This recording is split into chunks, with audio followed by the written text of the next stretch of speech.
Nous rentrons dans un très grand jour, le jour de Jvish et le Pessah, le 7e jour de Pessah, le jour de l'ouverture de la mer, où là, toute la nuit à Israël, ils sont dans une situation compliquée, Paro qui les poursuit, qui les pourchasse, qui les suit. Et ils arrivent devant la mer, et la mer, elle est pas, comment, et la mer, elle peut pas passer.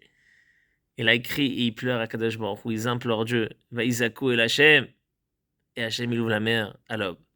Et les Égyptiens, ils rentrent dedans, et ils meurent tous. Et Israël, ils récupèrent leurs richesses. Il y a un midrash sur un verset dans Shirachirim qui dit Yonati bechagve asela, ma colombe entre les rochers, Arini et marai chashmin kolech, montre-toi, fais-moi entendre ta voix, car ta voix est belle et douce, et ta beauté est belle aussi. De qui on parle? On parle des enfants d'Israël. Les enfants d'Israël qui étaient dans une situation très délicate, dans une situation sans issue, où ils ont la mer d'un côté, le désert de l'autre, avec les bêtes féroces, Pharaon qui les poursuit. Et ils ne voient pas d'issue. Comme cette colombe-là.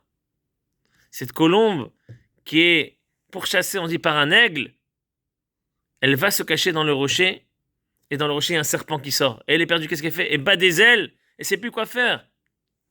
C'est à Israël. On ne comprend pas. Dieu, il a besoin des prières du peuple juif.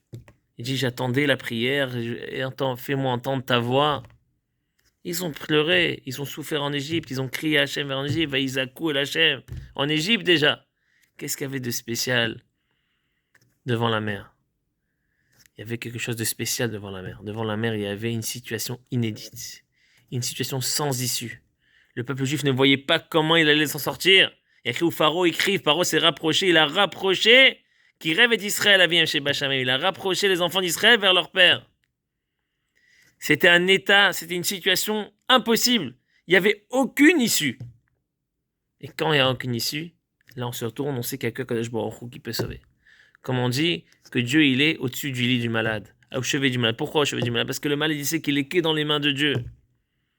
Et bien Hachem il sauve, Hachem il aide. Quand quelqu'un il se met entièrement dans les mains d'Akadosh Baruch Hu, Kadosh Baruch Hu il sauve. Et Akadosh Baruch Hu, il imite avec les tfilatan chez Israël. Dieu, il veut cette filote-là. Il attend cette prière, ces prières. Parce que c'est des prières qui sont sincères. Parce que souvent, en premier roi aussi, quand on demande à Dieu, on demande à Hachem, allez, aide-moi que ça marche et je vais aller voir celui-là et ça va s'arranger, etc. Non. Akadosh Baruch Hu, il veut que tu sois entièrement dans ses mains. Il n'y a aucune personne qui peut t'aider à part lui. Que lui. Que lui peut t'aider. Ça, c'était la situation de l'âme Israël au bord de la mer. Ils étaient que dans les mains d'Akadosh Baruch Hu. Et Akadosh Baruch Hu, il les a poussés à une situation comme ça, difficile, dure, pour qu'ils se jettent dans ses mains.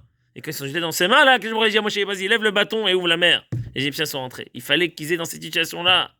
C'est ça qu'Akadosh Baruch Hu il attendait. Les pleurs en Égypte, il y avait des solutions, on peut sortir, on peut s'enfuir, il y aura la guerre, il y avait les plaies, etc., etc. Mais là, il n'y avait rien, il n'y avait aucune solution, ils sont déjà sortis. Ils se retrouvent dans une situation inédite, impossible.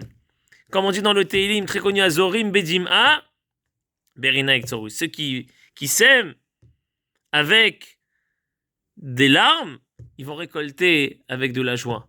C'est-à-dire que s'ils s'aimaient sans larmes, ils ne récolteraient pas avec de la joie. C'est dur, mais c'est vrai. Des fois, on est obligé. Kadosh Baruch Hu, il nous fait passer comme ça par des moments difficiles pour se rapprocher encore plus de lui. Pour être plus proche de lui, pour avoir plus de foi, plus de confiance en Kadosh Baruch Hu. Rav Azriel Taober racontait que son père, en 1944 à Auschwitz, et son grand-père, c'était Pourim, ils ont dansé, ils ont chanté. Il dit, mais papa, qu'est-ce que vous faites? Qu'est-ce que vous dansez? Qu'est-ce que vous chantez?